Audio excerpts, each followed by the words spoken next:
John Lynch spoke to Chris Sims and gave a lot away in terms of the 49ers inner workings. And what did he say? What does it mean? We'll talk about all that and more right after this.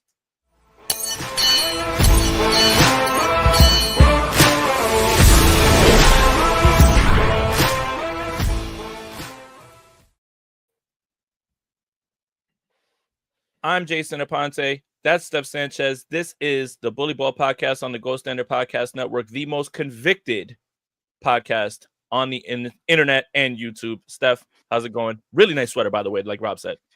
Oh, thank you. Yeah, oysters. I got it from my favorite oyster restaurant out here in Colorado. If you guys are ever in town, go to Jack's. That was not a paid promotion, by the way. I was about to say, man, cut the check. Where the check at? No free promo. But good to see you as always. It's another Tuesday, and John Lynch went on the Chris Sims podcast. I think it's called Unbuttoned. I'm not a huge fan of the title, but I don't like it either. But John Lynch did speak to, Kyle Shanahan and Rob Stats Guerrera's best friend, Chris Sims. Had to throw it in there. And, I want to say this. I did enjoy the interview because, while John is a master of not saying anything, and really putting things together and making sure he doesn't say the wrong thing, regardless of 49er fans and how we decipher things, especially with body language and what he said. What does he mean? Sometimes what he says is just, that's it. There's no real reason to get too far into it. But I thought it was actually pretty cool. And it felt like John was a little bit more relaxed and he let some things kind of fly a little bit where I was like, wait a minute, like that's not normal. Was that your takeaway from the show? Absolutely. And I think that was the best part about it. Anytime that you could get, these kind of interviews where either Kyle or Lynch are speaking to friends of theirs, I think you get this more laid back version of them where they do feel a little more comfortable sharing some things that maybe they normally wouldn't. You still got some John Lynch-isms in there, the typical phrases he's been repeating this whole offseason. But, I think for the most part, we got a lot of transparency and some cool stories about how, like you said, the inner workings of the draft process for them, him and Kyle's relationship as well. And just kind of the dynamics of that, kind of interesting too. So I really enjoyed it. And not just that, it was a very long interview, Jay, which we don't normally get. Like usually you'll get like a 10, 13-minute interview, if you're lucky, and that'll give you like a good piece of information. But this was like 45 minutes, close to an hour almost with Lynch. So they really, peeled back the curtain or the onion, I guess, whatever you want to say on that. But yeah, it was cool. It was cool to get that side of him. It's like that Seinfeld reference. This thing's like an onion, Jerry. The more layers you peel, the more it stinks. But I want to start with the inner workings of Kyle and John's relationship, because that's been such a large talking point with so many strong opinions about who's running what, who's doing what, who made this pick, why this person is the reason this player's here. I think we have ideas, and it's fair to have an opinion on who you believe is a Kyle player, a John player. And I think there's certainties in a lot of them. I think Solomon Thomas is one for John Lynch. I think we can definitely put that in there. I think we can put Dante Pettis in there for Kyle Shanahan. But other times we're left wondering, what's this dynamic like? What's the push-pull? What's the give-take between these two? And instead of finding out really like what's the inner workings, this first clip that Rob has, it has to do with sometimes maybe Kyle speaking a little out of turn to John Lynch, right? Rob, do you have that clip? I thought this was super interesting. Year was a really tough year. Kyle and I have consistently had each other's backs, and that doesn't mean we don't challenge each other. Chris, Kyle real well. It's not always pleasant. He's gonna blow up, right. And I'm fortunate. I played with guys like Warren Sapp, and so I'm like, okay, that doesn't bother me. Only a couple times a year I'll lose it, and 47 red will come out. You can't talk to me like that. I'm going to break you in half. That's awesome. But largely I'm really proud that we've stuck together, and that's a hard thing to do because there's so much pressure in this business to win. I love that quote. I'm going to rip you in half. So first of all, I didn't need to hear from John Lynch that Kyle Shanahan can be difficult and probably blows up, right? I think we probably could have surmised that. But stop talking crazy to a Hall of Fame safety. Like, that's still in there for John Lynch, right? Like, don't let the smile, don't let the suit and tie, all of that fool you. If John wants to pop off, he will.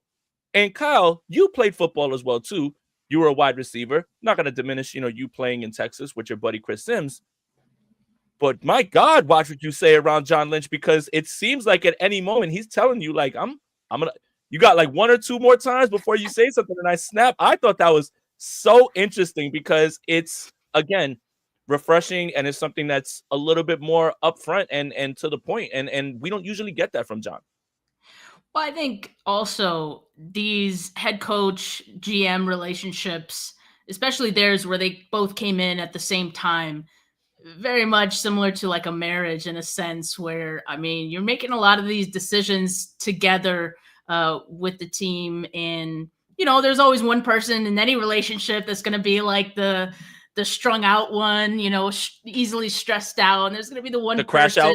The crash out, and there's going to be the one person that keeps you grounded and, calms you down. But occasionally the one person who has to calm the other down will be like, hey, like, that everyone has a limit. So I think that's what we're seeing here. And I think, to me, like that shows that there's a healthy dynamic, and kind of what John Lynch says is like, the important thing is that we've done it together. We've stayed together through all of this. And, I think that has allowed them to build a strong working relationship where they kind of, at this point, know each other very well, and know each other's like tendencies probably.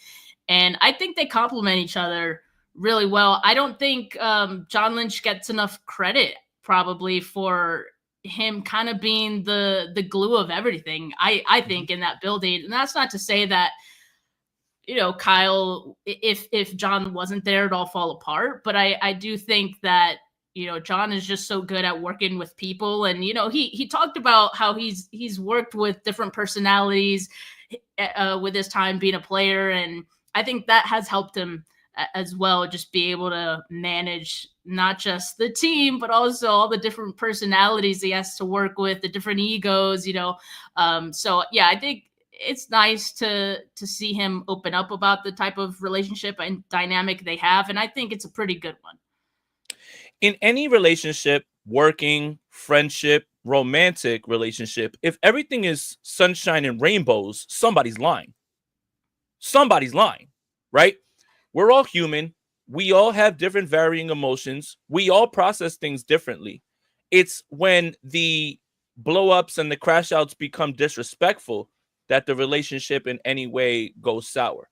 But challenging each other in any relationship, it needs to be like that. If I'm in a friendship with somebody and I feel like they need to do better, I'm going to approach them and challenge them, but not in a disrespectful way. But I'm going to challenge them and say, I need you to do better. Same thing in any sort of relationship, whether it's romantic, whether it's family, whether it's working. Being able to challenge people is the crux of a healthy relationship in any way. And I know I'm not trying to turn this into like a psychological podcast, but it's nice to hear that there's one person that is challenging and the other person challenges back. And they're not just like, all right, Kyle, whatever you say, man, you got it. Like I think there are a few people that believe that Kyle's overturning everything. And it's just like whatever Kyle says goes. And I don't think that's the case. And that's what I took from this, which is, a good thing, because these decisions should be part of a brain trust, and it shouldn't just be one person overruling everybody. If everybody's on the same page towards the same goal, then that's when things are going to go the right way. That's what I took from this. And I didn't mean to turn this into like, a deep thought, type thing. This is still, let's keep it football. But speaking of Kyle and John, they started talking about scouting. And I again, this was another interesting point in which Kyle gets uneasy when John Lynch is on the road scouting. Now, this goes back to what we were saying and how people view different players. You and I can watch the same player and come away with two different conclusions. I love this player because X, Y, Z, and you'll say, I have pushed back because of X, Y, and Z. And again, no player is perfect. No process is perfect. But I thought that was really interesting that he said he's uneasy. And I want to play the clip because I want everybody to get the full context of that. Rob, when you're ready, buddy.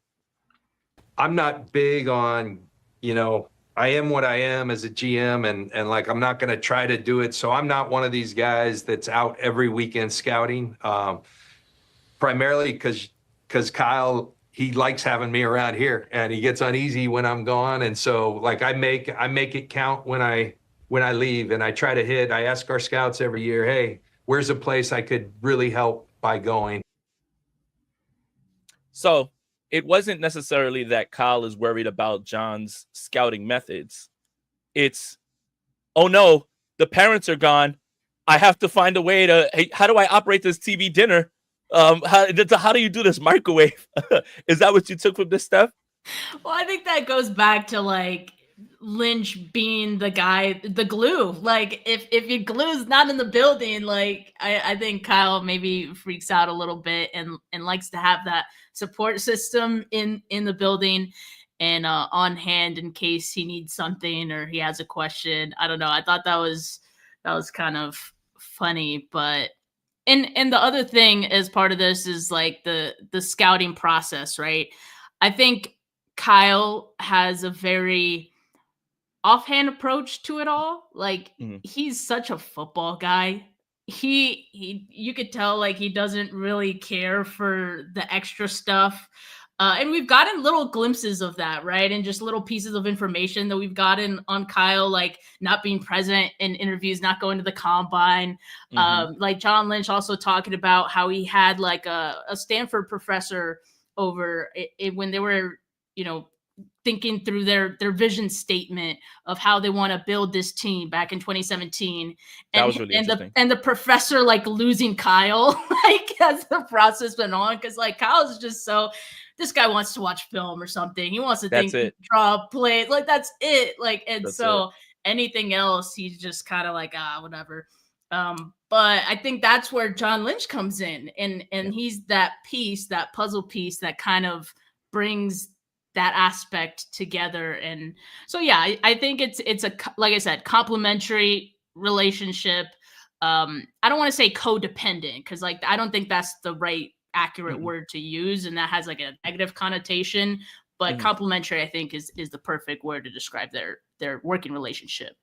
And we've noticed that, right? Like he never goes to the combine. He doesn't want to interview the players. He just wants to watch the film. And I think that's what Kyle is. It's like, I watch the film. I'll tell you what I think I see in the player. You interview the guy. And then if you think that he's, a high character person, then we'll bring him in, right? Like there's so many instances of that. Like when we ask people at the combine, hey, did you visit with the 49ers or did you meet with them? Yeah, we did. But Kyle wasn't there. John wasn't there, right? Like, but Kyle's at home. Kyle has this comfort zone of being able to study his players, and he just wants to do it in his way, and he doesn't want to be a part of that. Now, for better or worse, and I'll leave that up to the listener or the viewer, like, do you prefer that he's in there in these interview processes, talking to the players and everything as well, too? I think that's what Steph is saying, too, is that John Lynch is such a good read of character that I trust you with that. And here's my football thoughts about the guy. So if that second part lines with what we like about the player, then we're good to go. And we don't have to meet with him a bunch of times because you've done the work, you've done the due diligence. So that's, again, this process is becoming a little bit more clear. And I think that's the part that I enjoyed most about this. Now, this next clip is going to elicit some strong responses. If you got kids in the room, you might want to get them out of the room right now. But John Lynch talked again and reiterated what Kyle Shanahan said about the last few drafts and not drafting starters, not needing and not having needs and wanting to draft complementary football players. Roll the clip and then we'll crash out. And this year it was so critical with 11 picks. And for the first time in a long time, the last few drafts, we've just been adding role and complementary players.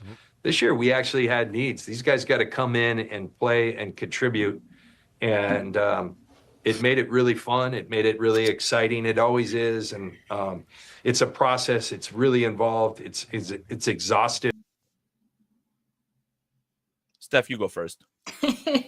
I mean, we've talked about this before at first it was a suspicion that we had of how the team was drafting in the last few years before 2024, right? Is more so what we're talking about. And then Kyle was at the owners' meetings and pretty much admitted to it. And then you have John Lynch not mincing any words and confirming the same thing. And he said it pretty much the exact same way, Jay, where it's like, okay, I'm not actually missing any context to this, right? Like, I'm not actually crazy. I'm not hearing this the way I want to hear it. Like, you're literally telling me that you were drafting for role players, complementary players. I mean, we've said it before, that is a terrible process. And what's troubling to me, Jay, is that it doesn't seem like they're regretful of that at all. Like there's no ounce of, oh, like we shouldn't have done that. It's just like very matter of factly, like this is what we did. And it's because they were so deep. And I look at so many teams in the NFL that are, pretty deep teams, teams that are good and have been good for, quite some time now. And what they do is they draft best player available regardless of any needs, right? I mean, because yes, a lot of teams don't have needs. A lot of good teams don't have a lot of needs, but they still draft the best player available. Why? Because that's good process. Why is it good process? Because, hey, like sometimes the unthinkable happens. Sometimes injuries happen. Sometimes players just simply fall off, right? And from one year to the next, they're not going to be the same player. And you got to have someone waiting in the wings that is ready for that role, right? There's just so many things and so many reasons why you would want to go best player available. Also, it just allows you for a healthier natural attrition of your roster where you're not feeling dependent on veterans and the same starters that you've had, because you've got someone waiting in the wings that's ready for that next step, that's ready for that role. You don't have to keep dishing out these big money extensions to the same guys and hoping that it's going to work the same way every single year, because you got someone else. But they put themselves in a position where they kind of did have to do this retooling when they did, because they were spending so much money to keep the roster essentially the same. And the guys that they had on the bench weren't going to be guys that were going to be able to save you, because they were role and complementary players. Backups, basically. They're drafting backups is what they were saying. Yeah. Go off. So no. I'm fine. I'm fine. Like I've had time to process this, and just hearing it again, I want to reiterate something that you said. When you say that, you're operating under a perfect world scenario, meaning yes, every single player that we have a starting spot for is not going to get hurt. They're just going to continue to be really good, and they're never going to miss a snap, and they're never going to down. They're never going to have any sort of down season, anything like that. You can't operate like that. You just can't. Everything that you do should be, I'd rather have it and not need it than need it and not have it. And what's wrong with building depth and having somebody who could be a starter but just has somebody in front of them? See, that's the part where you lose me. You lose me right there when you say that. Just because it's not a need, what's wrong with having really good football players? And the 49ers have said over and over and over, we just like drafting good football players. That didn't sound like that. When you say role players and you say complementary players, you are saying players that are essentially second tier, lower on the rung, when you don't know how things are going to go. For instance, last season, Talanoa Hufanga's hurt. Trent Williams is hurt. Brendan Ayuk is hurt. The whole team, Christian McCaffrey gets hurt. The whole team essentially is injured. It would have been really nice if you drafted players that could step in from years before, right? But they got lucky last year because the guys that did replace were from this draft class. So year to year, when you watch this change, you look at the reason that the 49ers are in such a yearly need of, hey, we have to smash this draft now. And it's partly because you weren't thinking forward ahead, because you believed everything was just going to be status quo and continue to go. And that part is really, really frustrating, because the NFL is imperfect. Players get injured. Players fall off. These things happen. So it almost comes off as cocky, arrogant. Like we have our guys, and they're just going to be good. You know, that we don't foresee any issues with the guys that we have, no issues at all.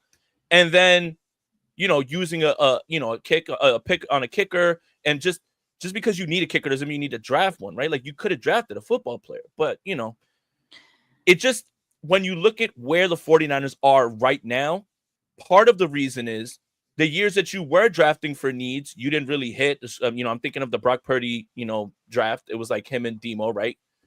And then you essentially kicked away another draft by just saying, you know what, we're good. We've got a lot of really good football players. Nothing ever is going to happen that's bad, and we live in a perfect world. That part is just where you lose me a little bit. I mean, also, like, you stop cultivating that environment of competition. Yeah. And they always tell us, like, competition is good. We want to bring in competition, but if you're bringing guys in who are essentially not a threat to these starters, and you want to keep it that way, that's not good for competition. What incentive does the starter have to keep playing at such a high level if there's no one behind them challenging them to do just that? I mean, so it's very short-sighted. I have concerns about that. I have concerns that they would do that again if you know, the opportunity presented itself where they are a deep team again, and they start doing that. We need to bully them out of it, Jay. I think that's what we need to do. Bully them out of doing that ever again, because like that's just bad process. And I'm not sitting here, like, we're both not sitting here saying we're smarter than the team. No. But that's just, like, to me, objectively bad process. Yes. And think about it like this, right? The Philadelphia Eagles just won a Super Bowl. And the Philadelphia Eagles had Jahad Campbell fall into their lap. Was middle linebacker something that was like a huge need for them? No, but you upgraded the position right away. What would it look like if the Philadelphia Eagles, who are loaded everywhere else, said, we're going to take this wide receiver who's a backup or a punt returner here because that's what we're really missing. We have everything else in place. You watch other teams go about their business, and the reason that I bring up the Philadelphia Eagles is because it pissed me off so much that Jahad Campbell fell to them, and then Harry Roseman is going to get all the praise when it was literally, hey, it just fell into your lap, dude. Like, you didn't really do anything, you know, if anything.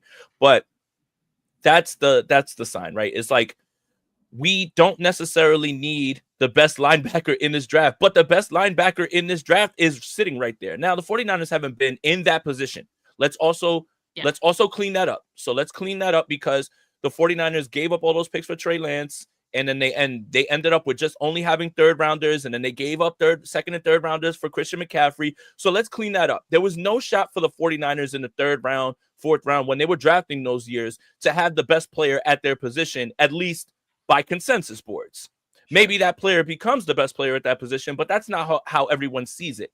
But at the same time, taking shots on football players who are still in that range has to be right there, the way that you're thinking about it. But either way, the 49ers found themselves in this position. They had a really good draft. I think we all believe they had another really good draft back to back. And John Lynch did use the word, it's not a rebuild. He said retool, you know, so that's right there. You know, again, it's faulty logic.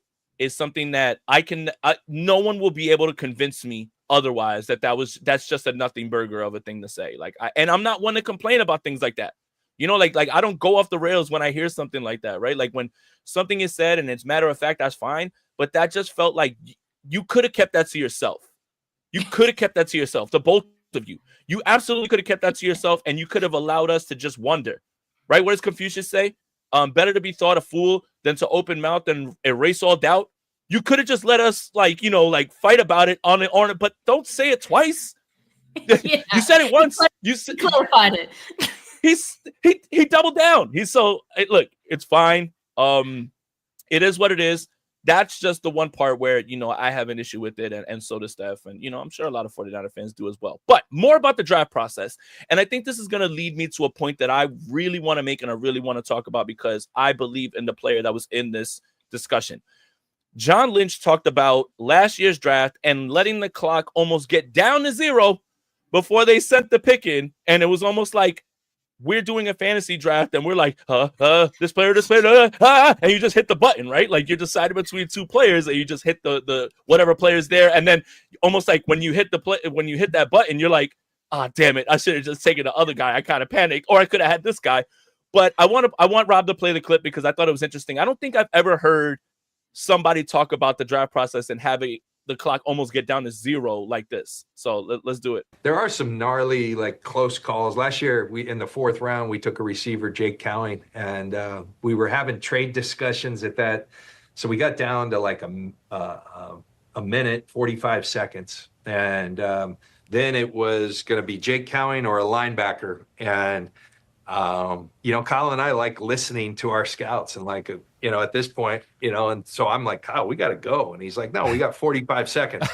So I said, okay, fellas, show of hands, who likes linebacker, who likes Cowing? And it was really, really close, right down the middle. And I'm like, Kyle, we're going. And he's like, hold on, we got plenty of time. And 30 seconds. And he goes, all right, here's why the receiver would be important. Here's why the linebacker. Let's another show of hands. And now there's 20 seconds. And then he goes, okay, one more time, throw him up. And I get the decision. I say, turn it in with 7 seconds. And our guy, Justin Chabot, the scout, I give him a hard time because he's typing like this. It didn't make me That's great. And I think we went down to 2 seconds and we got the pick in. And you can forfeit your pick. Right. That was the closest call we've ever had. There's no auto draft in the NFL draft. Yeah, you lose your damn pick. You just lose the pick and they just move on.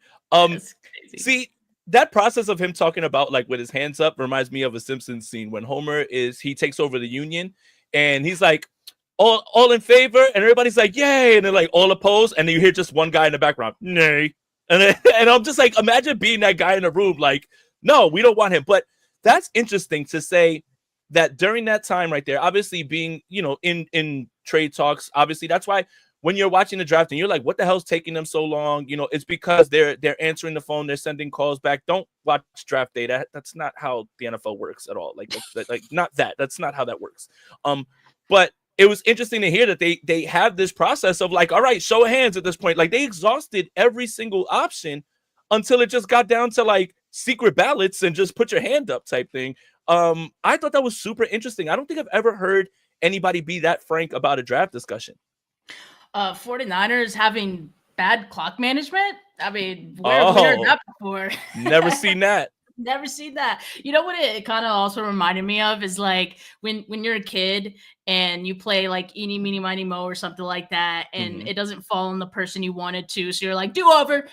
It just sounded like Kyle wanted everyone to decide that Jacob Cowing would be the pick so that he could just move on. Why did they have to do 3 different recounts of the same vote? That's my guess. That's that Kyle just wanted to push towards having Cowing be the pick. But yeah, I'm it's the 4th round. It I get it if it was the 7th, 6th round, and you're just at that point, it's just okay, let's just do whatever. But at the 4th round, it was the last pick of the 4th round. But still, it's don't you have a big board? Don't you got a draft board where literally all these dudes are ranked? And wouldn't you just pick the one that's ranked ahead of the other one? That's again, that kind of just makes me think, what exactly is your process? I'm what is going on in there? What are they cooking? What are they cooking? Oh my God. Yeah. So it's a funny story. It is. But it did, it did present some questions. Yeah. Ultimately, I'll say this. It landed a player that I was very high on in the draft process, and I wanted the 49ers to draft. When everyone was banging the table for Brendan Rice, I said, Jacob Cowing is 10 times the receiver that Brendan Rice is. Draft him. He's actually really good. Pick him. And they did. So this is where I want to go with this. The 49ers, Brandon Ayuk will be back whenever it is that he's going to be back. And we hope it's sooner than later. And we hope that it'll be right away, up to the next spot. You bring in DeMarcus Robinson, you have Ricky Pearsall, you have, you have guys. Jacob Cowing only having 4 catches on the season. Yeah. That feels like an oversight. Now, I know you're going to yell in the comments, he doesn't know the playbook. He doesn't know where to line up. No, we don't know any of that. We don't know any of that, and we don't know why, right? Kyle was preferring to play Chris Conley and all these other guys over him. Now, think about last year, the Ricky Pearsall unfortunate injury. Brandon Ayuk leaves, with the injury. Deebo Samuel's not performing up to snuff. And Jacob Cowing still couldn't get on the. You played Ronnie Bell way too many snaps. Yeah. I have an idea. Let's get this young man who's very fast, who is a very good route runner, who can make things happen with the ball in his hands. And I don't know if you guys watched the draft. After Ted McMillan was drafted, Brad Graham asked him, who's the best receiver that you played with? Or he asked him about Jacob Cowing, and he said, Jacob Cowing is the best receiver I've ever played with. Here's an idea. While you're looking for wide receiver depth, let's play the guy that is immensely talented, that I still believe in, that's a 4th-round pick in Jacob Cowing. We have to get there, and he has to play more. Like, I was looking through his game logs. I think he had 2 games over 20 snaps, and one of them was the season finale after Juwan Jennings got kicked out. And I just don't see how there's no way for you to sprinkle in Jacob Cowing snaps. In the Kansas City game, he had 2 catches. The first catch was a tunnel screen inside the red zone, which actually was a positive play, which, again, it's just get the ball in his hands and have guys in front of him and let him work. And then the second one was the one where he hit the stutter route on the outside corner of Kansas City, and he's down the field wide open. And if that ball is thrown perfectly, it's a house call. Why aren't we utilizing what his skill set is while he develops into an every down receiver if that's what you're worried about? And the Unfaithful Perspective says, dude really said, we actually had needs this year. I actually have a need this year too. I need my ass a Super Bowl. All of us do. I'm 100%. But Steph, again, everyone's going to have their reason for why Cowing's not there. And everyone seems to know. Everyone has a strong opinion, and it's, he doesn't know where to line up, and he doesn't know the playbook. We don't know that. But what I do know is his skill set should be utilized for this offense, especially if you're talking about a field stretcher, when I think he's so much more than that as well, too. Get the young man on the field, please.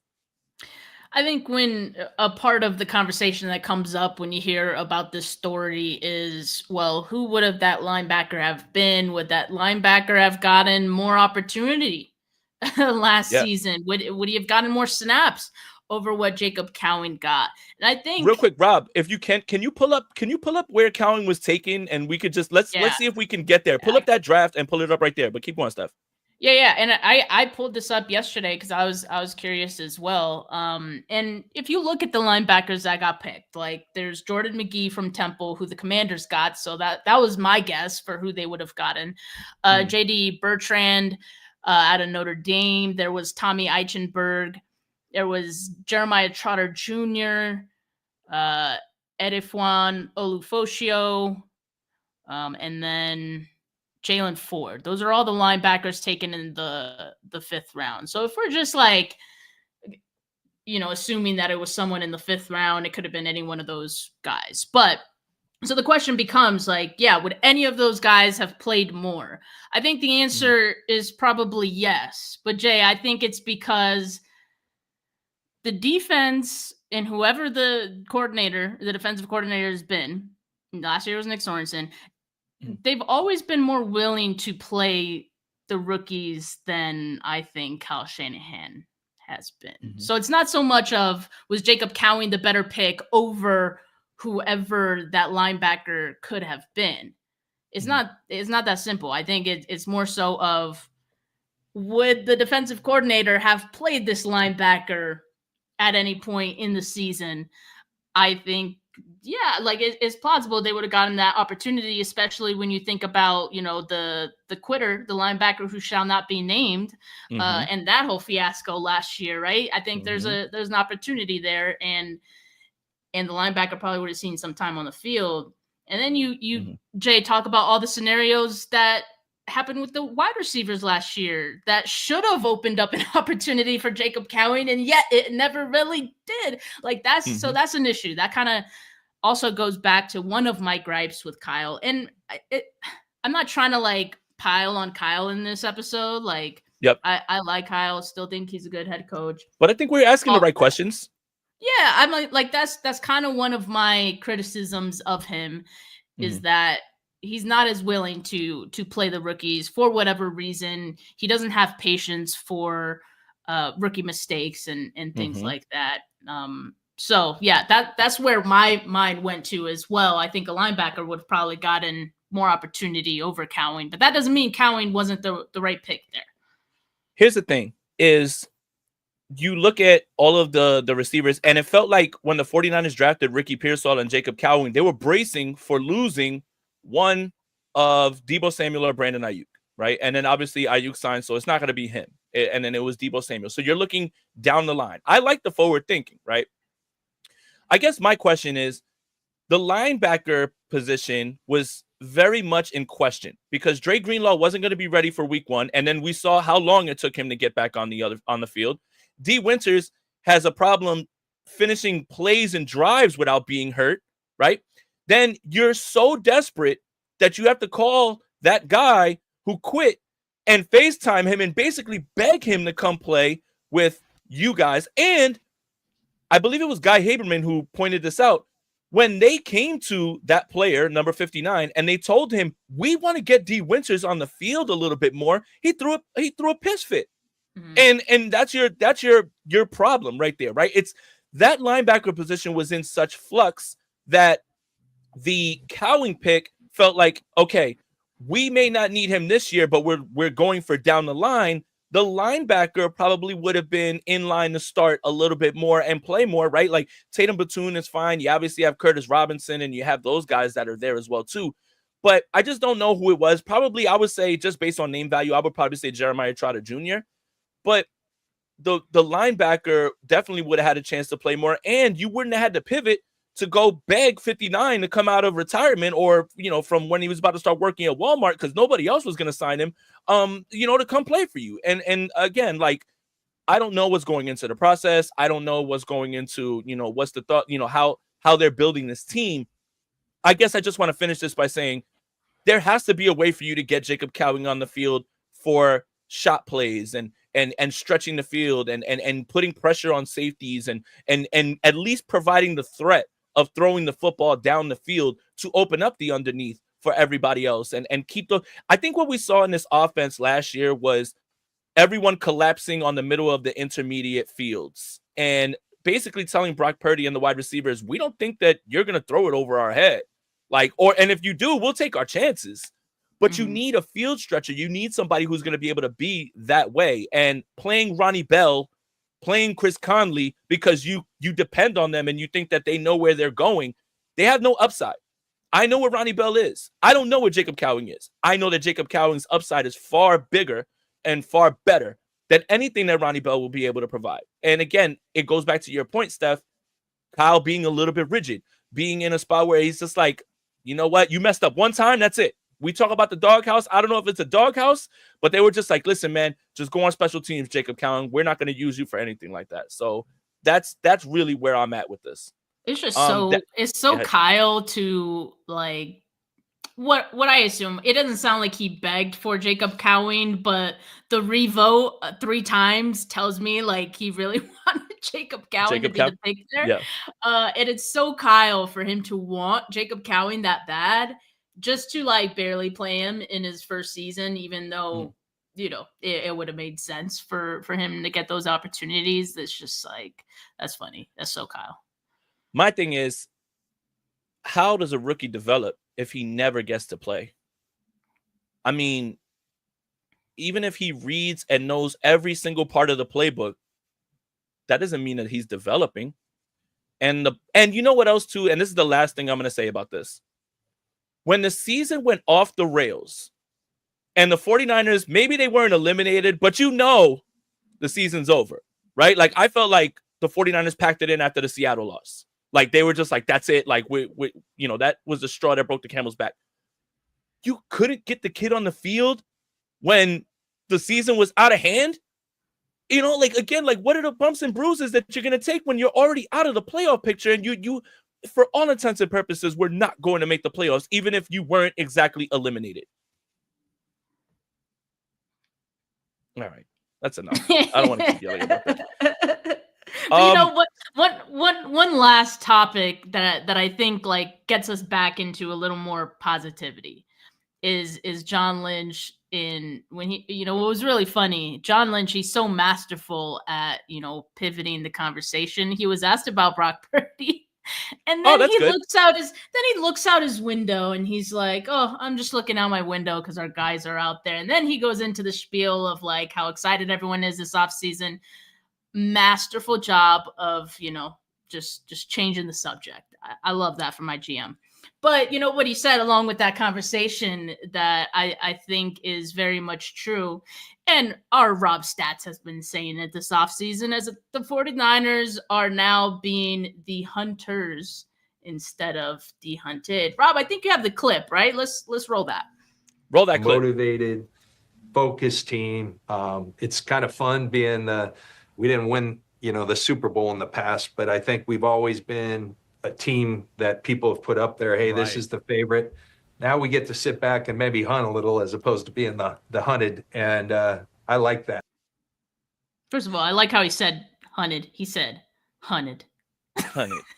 100 gram. 100 mil. Look, I like this idea too, right? And I do think you know, we talked about it like last year. It felt like the team was a little bit exhausted. They had played a lot. They've been mentally exhausted, especially coming off of, you know, how you lost at Super Bowl. My God, I was watching the clip at the end of the game and there's 3 seconds left and the Chiefs are running a play. If someone gets a hand on the ball or something like that, there's no time left. And then never mind.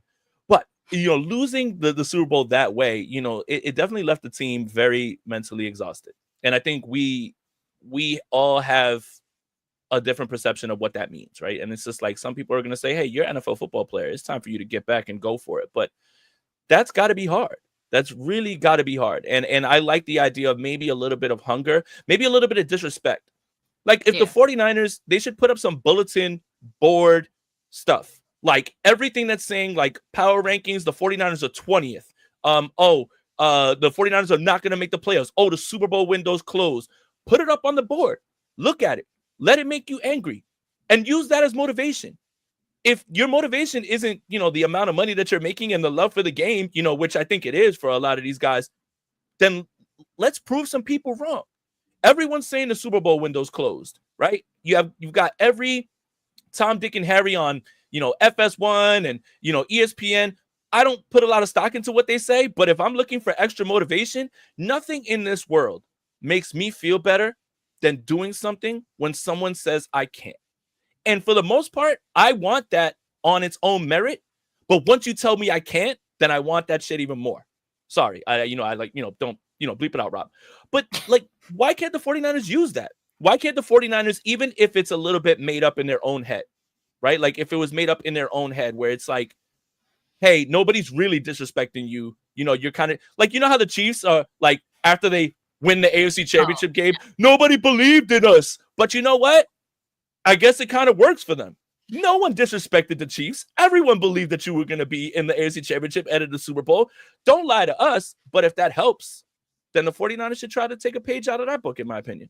Yeah, it's okay if you're a little delusional. I mean, if it works and it motivates you in the right type of way, like we feel it does for the 49ers. I mean, even when they originally built this team, right, the brick by brick and all that, and, you know, drafting the players that they did, 2019 was kind of built on that same mindset of like, hey, we've been bad. Like these last 2 years, no one thinks we're going to be good this year. So let's show them. And, you know, they got off to a hot start and all that. And I think it'll be different this time, but I think it was great for the 49ers to be humbled in the way that they were last year, because it shows that you can be as good as you think you are and still lose. Like you could have this awesome roster, which they did, and Debo last offseason saying like, yeah, we think we have the best roster in the NFL still, like, and you could still lose the way that you did. So I think it shows that you have to have something to fight for. And if that is to prove yourself, that's a great thing for the team.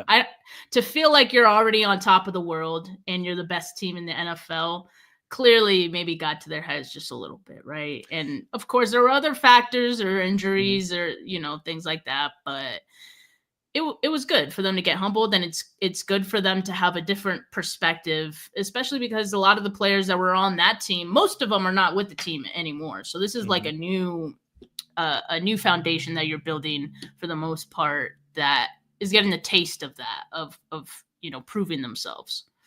It almost felt like the 49ers just said, we just need to show up and we'll be in the NFC Championship game. And that is, I mean, look, the last 3 years, that's exactly what happened, but you can't just show up.